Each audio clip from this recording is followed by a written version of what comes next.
Peter, welcome to Competencies Without a Classroom.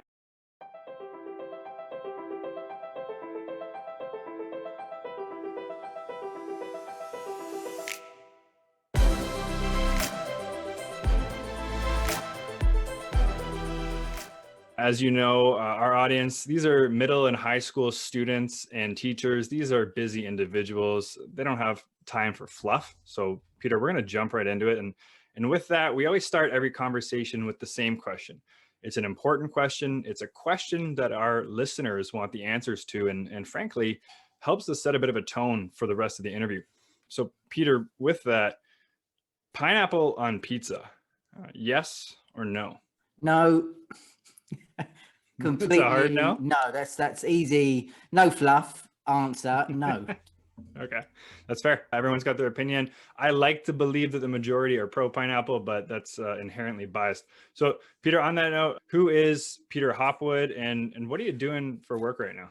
Yeah, sure. Peter Hopwood is, first of all, is a man who doesn't like pineapple on his pizza. But I guess you figured that one out already. But Yeah. I put that aside.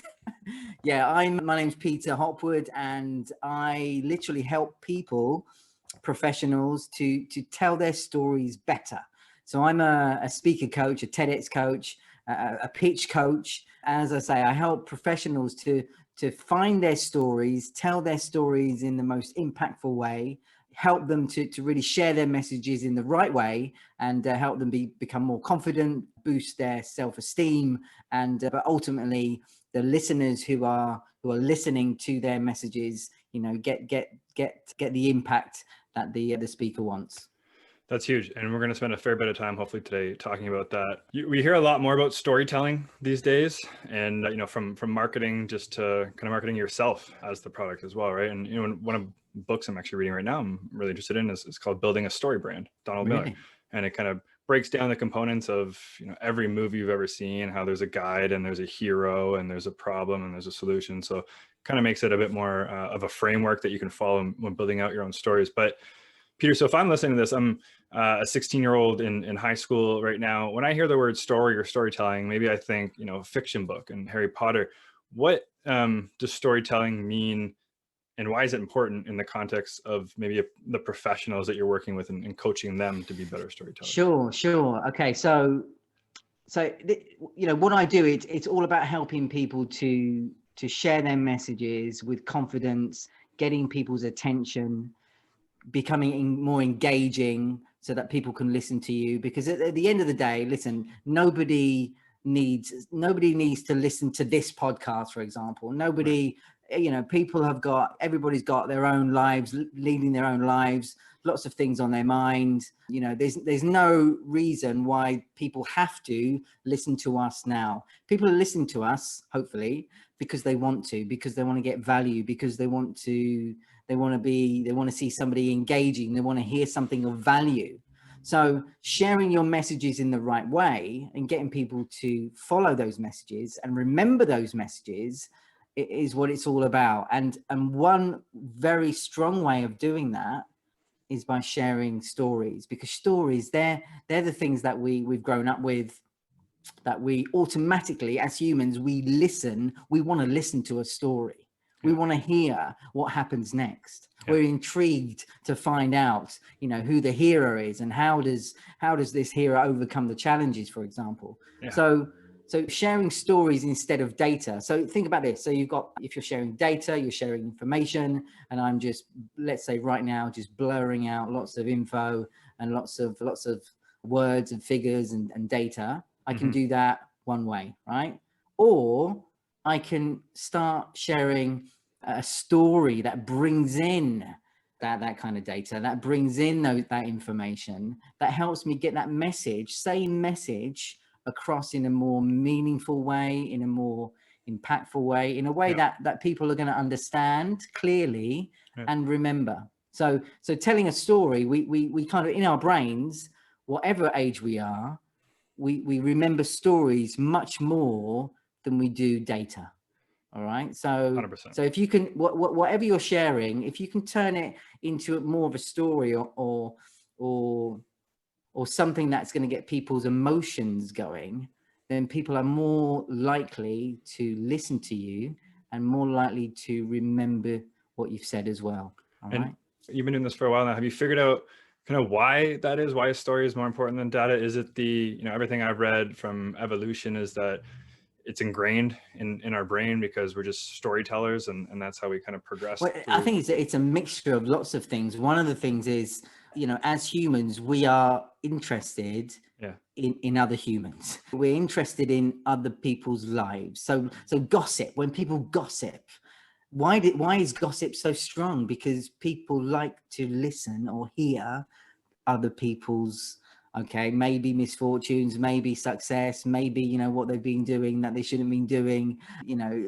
So we as humans, we're really kind of in tune with what other people do, and we want to know what they do. So that's one thing. And the other side of it, I would say, is it's all about emotion. We actually want to feel emotion. We want to get in contact. We want to connect.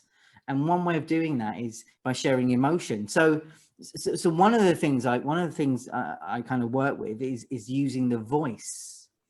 So our voice, the sounds of our voice, all those things when we're speaking, the way we say something, the way we share our messages, the pitch, the pace, the tone, the speed. I mean, you can say one thing in one way, and you can say exactly the same thing, exactly the same words in another way with a completely different meaning. Yeah. And all that stirs up some kind of emotion in our brains.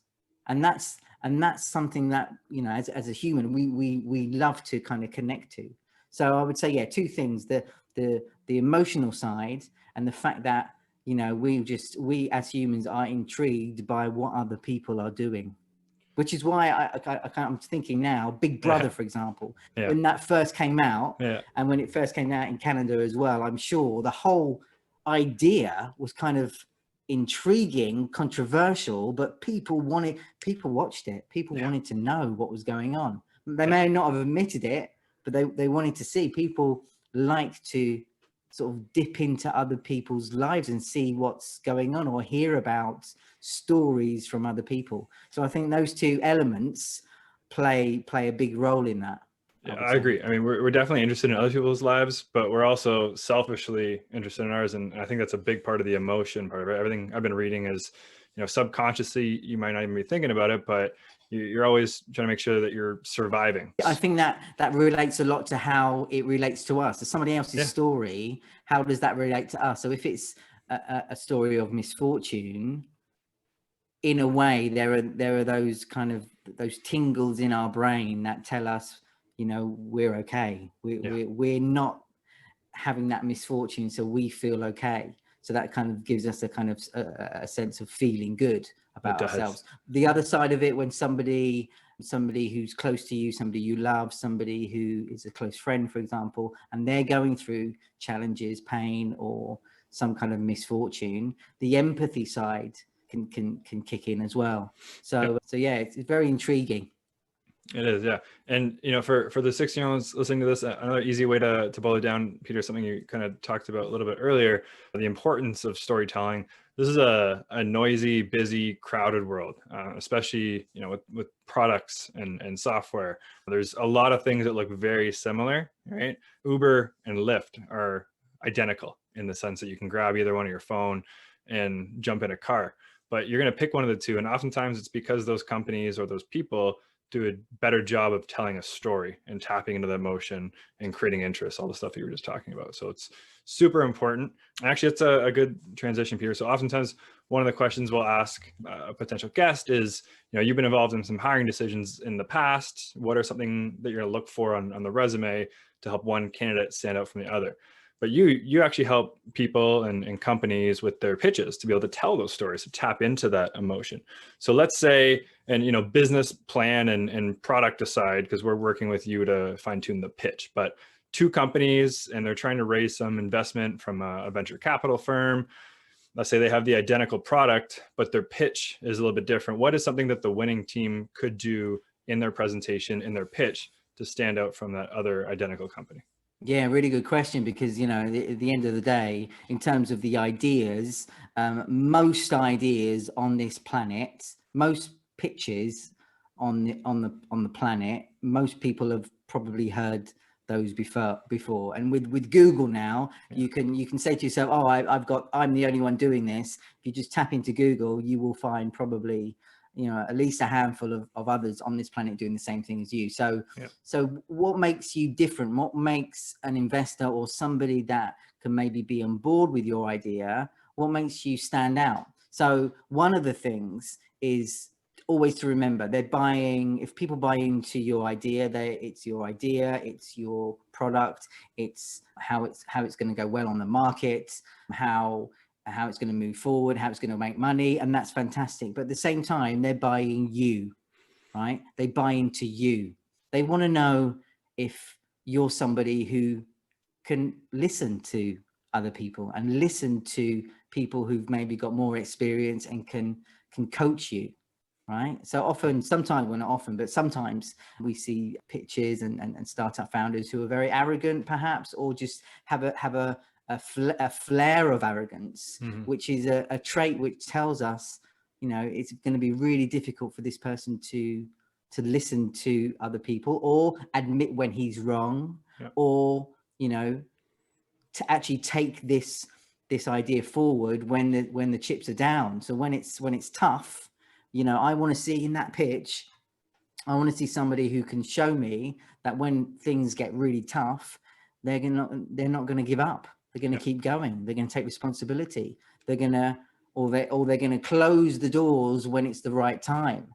So all of this is kind of connected with common sense, connected with being aware of the messages that you're sharing, and thinking hard how you're going to come across when you give your pitch. So remember, it's I would say 50% about your product, your idea, and how well it's going to do, but also the other 50% is about you. They're buying into you often. And here's the thing, often startups with an idea, the idea is not good at all.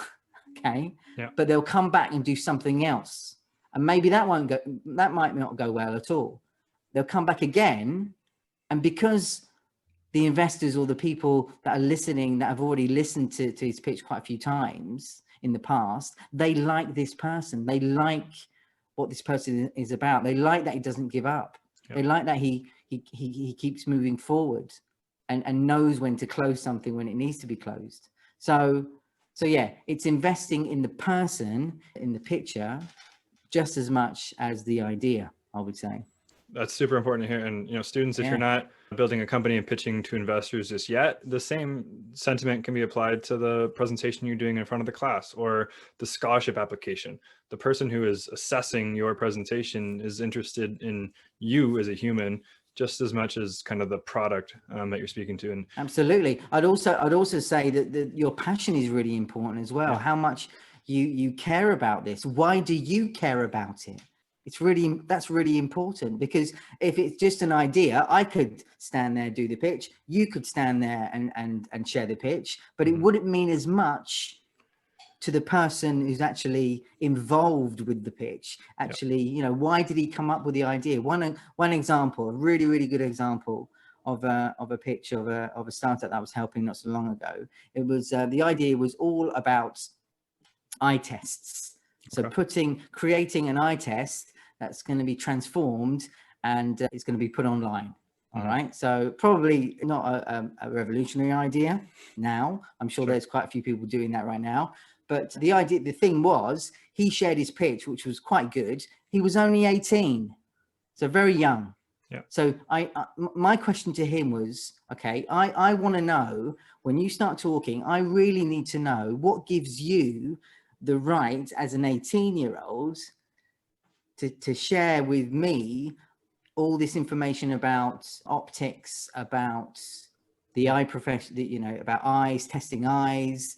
I don't know anything about it.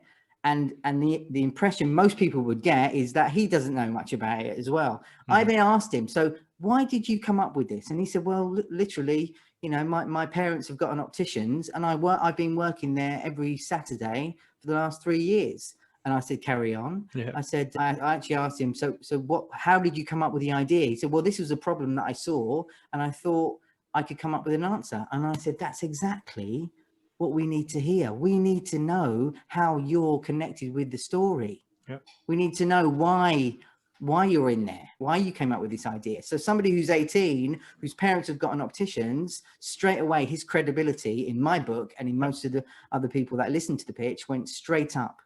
And I said, you need to put that in the pitch. You need to let people know why you're doing it. Now, okay, I'm not saying that, you know, everybody has to have a parent in the profession they're talking about in terms of the pitch, but if you can show or share why you're doing what you're doing, if it's a problem that you've encountered, it's a problem or a challenge or frustration that you felt, and you want to figure out the problem and you want to come up with a solution, then that's exactly what you need to share in your pitch, together with the passion as well. Somebody who doesn't show passion, we're not going to listen to. Even if the company, like even if that 18-year-old wasn't seeking money, again, if we're going back to school, they could be pitching a teacher for more help on the side. I'm not going to agree to help you if I can't see that you're 100% committed. And, you know, that 18-year-old not only does have the industry knowledge, which is going to be helpful, but he has a real reason to want to see this thing succeed, and he's not going to stop. So yeah, involve yourself, involve your story, and tap into that emotion. Like you exactly about. That's it. Yeah. Nail on the head. So all this is great, Peter. You know, I'm again, 16-year-old. I'm listening to this. I want to be able to tell stories. Aside from hiring Peter Hopwood as a coach, what can I do as a high school student to be able to tell better stories? Okay, listen, I think the first thing is, so when I was younger, and you as well, the information that we've got at our fingertips, that you've got, you know, young people have got their fingertips right now, is amazing. Yeah. So there's YouTube, there are lots of free courses on storytelling, there are lots of things online that they can, you know, just tap into, and that will help them get a feel to what stories are all about and how to tell them. It's not necessarily about telling you know, once upon a time, and then you've got a hero in the story and then a challenge in the story. You don't have to go as far as that. That comes later. Mm-hmm. That comes later when you're, you know, when you maybe start doing keynote speeches or speaking in front of crowds, for example. Mm-hmm. But the thing about the story is just a story, for example, that, you know, whatever you're sharing, try to grab it, you know, tap into a story that's happened to you. Mm-hmm. You know, something that is relatable, something that is going to get people, when they're listening to you, to agree with you, to get them on board, to feel like, yeah, I can relate to that issue. I can relate to that problem. So the person listening to you, if they can relate to you and relate to the problem, it's far easier for you to, you know, present a solution that your listener is going to go, yeah, actually, you're right. That would be a good idea. That's actually a good idea, good solution. So it's starting small. Again, on YouTube, you just have to type in storytelling, watch, you know, look at these great speakers who are actually sharing really cool stories. Look at TED Talks, you know, so many of them. You know, you can see really good speakers that are sharing their messages. And how do they start? They start with a story. Yeah. Okay. The more you listen to these stories, the more you'll be able to kind of identify what they are, and start slowly to start putting them into your narrative and how you're sharing your messages as well when it matters. Yeah. Okay. So now I'm listening to this. I understand why storytelling is important. I understand how I can learn to become better at storytelling, but now I have to go up in front of 30 of my classmates and speak in front of them. And public speaking is just something that some people, obviously, you know, are scared about. I'm sure you could lead a whole session on this, but again, I'm a 16-year-old. What's a piece of advice that I could take away from Peter Hopwood as to how to quell some of those fears? Yeah, sure. So standing up in front of a crowd, speaking to your classmates, or speaking to a crowd, an audience that you don't know, for example. Mm-hmm. Here's the thing: we get the anxiety rises often because we're fearful of what people will think of us. We're fearful of what people will say. They look at us, they look what we're wearing, our hairstyle, how we sound. And we're kind of afraid somewhere inside of us, we've got this kind of feeling, well, what if they think I'm a fool? What if they think, I'm a loser standing there? What if they think, I've got nothing to say, there's no value from it. But you need to switch it on its head. You need to switch it around, because at the end of the day, your audience, most of the time, they don't care. They really do not care how you come across as much as you do. So the idea is letting people judge you, because they will. Okay. But usually the judgment is really quick. It's a very quick judgment. If you think about how many people we meet or we pass by every day, or in just 24 hours, if you know, downtown Toronto, for example, or wherever you're from, how many people, if you were just to, sit in a coffee bar, how many people would walk by, and you'd probably see many of them, but would you actually remember them? Would you actually make a judgment of them? Perhaps a quick judgment, maybe what they're wearing, because it's not maybe the same thing that you wear, or it's different to you. That's okay. But at the end of the day, their judgment it's not something that needs to affect you. It's, one idea is just to remember, let people judge you, be happy, be comfortable with people judging you, because they will do that. Some people will do it more than others. But at the end of the day, you've got to think to yourself, why are you standing there in front of a crowd, in front of your classmates? What's the reason? What's the purpose? To share a message, to get people to think perhaps differently about an idea, or to persuade them to think differently about something, or to inform them about something, or to make them laugh, perhaps. Whatever it is, you got to think about the purpose, why you're standing there and sharing your message. If you keep thinking about that, you'll start to less think about what other people are thinking about you. That won't stop, but it goes down. The more and more you do it, you realize that actually this fear it's a false fear. It's just that little voice in our head often telling us the wrong things. And that 100%. voice is with us forever. That voice is with us when we're young, when we're older, our age, and until we're elderly. But the thing is, if we can manage to kind of, listen to that voice and be kind to ourselves and not beat ourselves up, and not a lot of the things going around in our heads, is not true. When you stand on a stage, or you're in front of an audience, you actually have no idea what people are thinking. No idea. It doesn't matter anyways, You can have a guess. You've got a kind of a guess, and there are certain things you can purposely do, like with your body language, with your gestures, with your voice, to increase your chances of people listening to you more.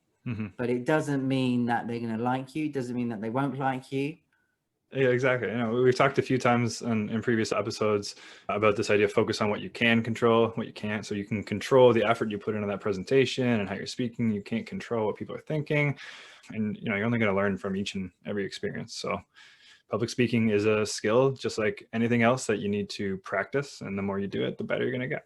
Right? You got it. Yeah, absolutely. It's a skill, and you just got to keep moving that forward. The more you do it, like you say, exactly that. The more you do it, the better you get at dealing with it, dealing with that anxiety. It still happens. It's still there, but it's just it with time, you get to deal with it better, and that's okay. That's good. I get nervous. I still get nervous on stages, workshops, as most people do. Nearly everybody does. I think everybody does. Yes. But some people show it more than others. Some people deal with it better than others. But the more you do, the small little steps, you get better, and you realize that actually it's not as tough. It's not what it's built up to be. Yeah. Not at all. Not at all. So speaking of that, Peter, what's a life skill that you weren't taught in high school, but maybe you wish you were? Good question. A life skill. I think certainly in my career, as I've helped more and more people with their confidence on stage, not their confidence in other parts of their lives, because for me, I'm confident in my work. I'm confident in helping people to build up their confidence, and I'm pretty confident when I have to speak. But in other parts of my life, there are areas that I need to improve. There are areas that that I have issues with. But generally, it all comes down to self-awareness. So my self-awareness, as as my career carries on, goes forward, is growing. And I just wish when I was younger, I was just sort of introduced to this notion of trying to understand a little bit more about my own behavior, why I do things, why I say things, why I get angry in certain, for certain things, what triggers me, why it triggers me. So all these kind of small little things. And some people will say it's all, a whole bunch of complicated psychology, but in fact it's not. I don't think. I think it's just, if there was, for example, a class on self-awareness every week for 4 years or 5 years or however long your studies are for, by the end of it, I'm sure most of us will be a lot better in terms of self-awareness. No, I'm not saying that everybody will be great, but wherever they were at the beginning, by the time they leave school or college or university, they would have a better understanding of themselves and acceptance of themselves. And then that kind of moves on to the acceptance of other people. So yeah, I think some kind of self-awareness class, I think that's a great answer. That notion would be something I would certainly like to see in schools. It doesn't have to be labeled as that. It could be labeled as something else. Yeah. I know what you mean. Do you know what I mean? I know what you mean. Does that make sense? It does. It's such an important skill. Even if it was something like, I wish I had started working on the skill earlier as well. I wish I had just been introduced to this idea of journaling, or at least have someone reduce the stigma. In my mind, journaling used to be what, the grade 5 girl does when she has a crush on that guy in class, right? But it's so much, it's a chance for me to understand why I'm making the decisions that I'm making, or why I'm having certain thoughts, stuff like that. So yeah, it's a huge skill that I think should be part of the curriculum as well. So it's a great answer, Peter. Yeah. Okay, let's change it up a little bit, Peter. So, and this actually, could be related to what you were just talking about, but this is a segment of the show we like to call Strong Opinions Loosely Held. So this is something that you believe strongly in, but you're still open-minded enough to receive new information as it becomes available. So for mine, as an example, I strongly believe that tests and grades, they do more harm than they do good. Do you have something, Peter, that you think would be important for the 16-year-olds listening to this to hear? Yeah, I think for me, so the notion of experience versus qualifications. Okay. Right. So the qualifications that you have, the titles that you achieve, the course of study you follow, this is all important, and this all is something that will certainly help you move forward. And in society, this is regarded as something strong. It's regarded as it's important in life, which I agree with. I fully agree with. But the notion of experience of learning outside of that classroom, outside of your studies, there's so much more you can learn. And I have to say, so much more. Yeah, I know some people might not agree with me with this one, but outside of the classroom now, just the people you could meet, again, just by watching YouTube and seeing different conferences, talks, ideas. You gave a great example at the start of this, right? Like with the 18-year-old who was with the optometrist. Technically, let's say he decided to start that business and he got some funding and he went for it at 18 years old. And now he's 21. The business did okay, but essentially it died. He's finished, say 3 or 4 years, doesn't have a certificate, but he's got experience that is going to set him so far ahead of every other one of those students who did that traditional 4-year business program at the college or the university. So they're going to have the qualification with the certificate. He's not, but he's going to have experience years ahead of where those students are coming from. Right?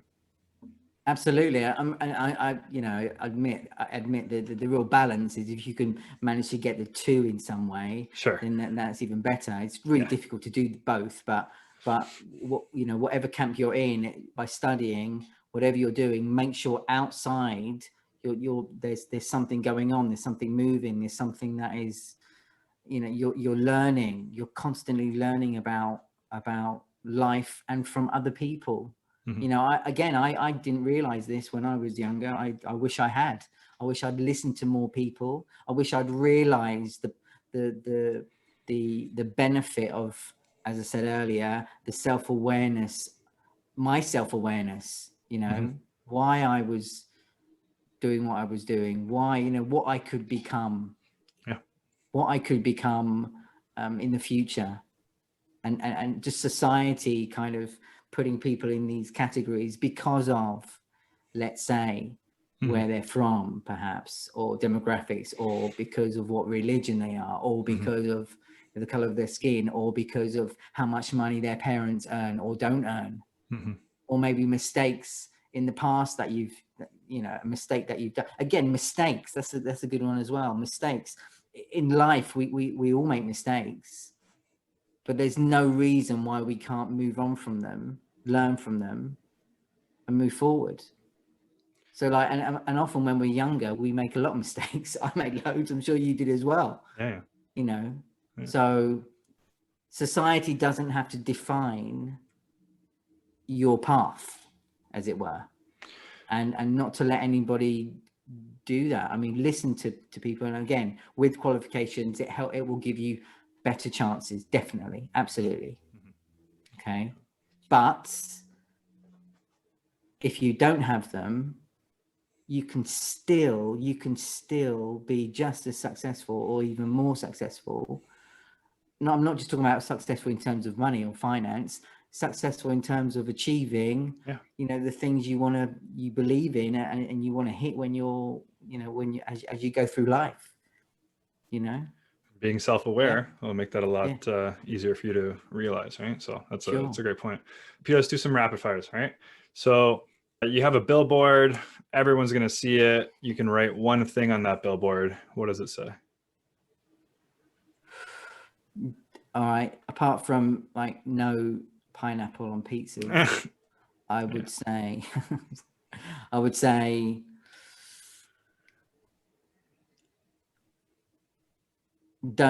mean, it's a cliche, don't compare yourself to others. Really tough to do that. It's really, really tough to do that because we're just bombarded with messages all the time on LinkedIn, on Instagram. We see how other people lead their lives, which is most of the time not the truth. You know, we've all got our issues going on, right? Every one of us. Some of us hide it better than others. Some of us come across as really confident, but underneath there's stuff going on as well, and that's okay. So comparing ourselves to others, there's always people better than you and worse off than you. So gratitude, being grateful for what you've got, and trying not to let the success of other people or the impression of wealth, of appearance, or whatever it is, affect you. Then that'd be a good thing. It's difficult to do it, especially when we're younger. Yeah. With Instagram, for example. I was gonna say I call that the Instagram highlight reel. There's a reason it's not on my phone, because it's a lot of comparing. You said the word impression, which is a great description because it's not authentic. Have you read Think Like a Monk by No. Have you heard of it? No. That's going to be, I'll send you a link afterwards. I think you'd really enjoy it. It's a guy who was a former monk, but he's living in Los Angeles, and it's talking a lot about what you're talking about. Speaking of book, Peter, what's a book that you have read in your adult life that maybe, you know, was so impactful that you wish you would have been able to read before you were 18? Yeah, listen, I knew you were going to ask that question, and I've got this book here. It's a cracker.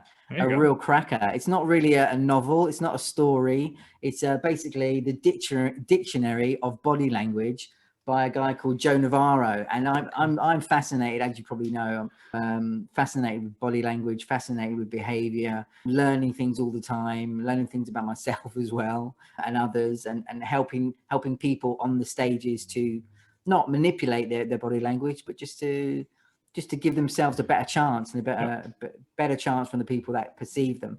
But in here, it's just full of like lots of cracking little nuggets of golden information about body language, like the hair, like how we put like hair, for example.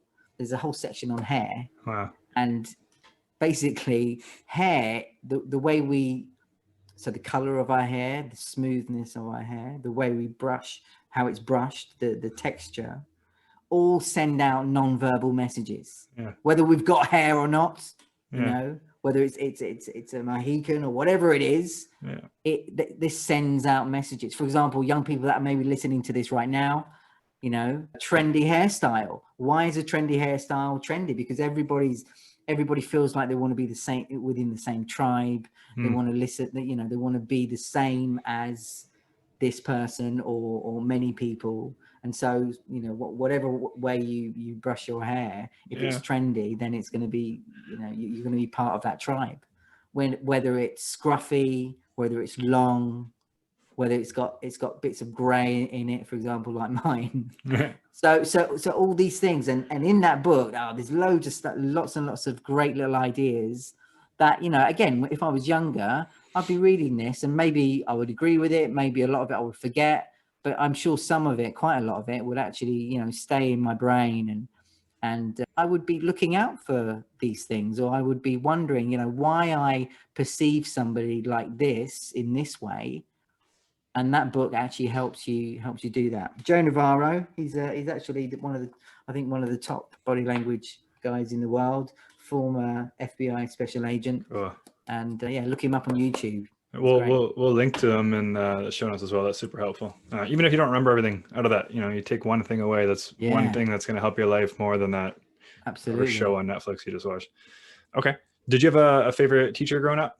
Yeah, I did. A gentleman called Mr. Hurst, Mr. Jeff Hurst, and he taught humanities, which I don't know if that's do you have that in Canada? Oh, yeah. Yeah, humanities, a kind of mixture of the arts.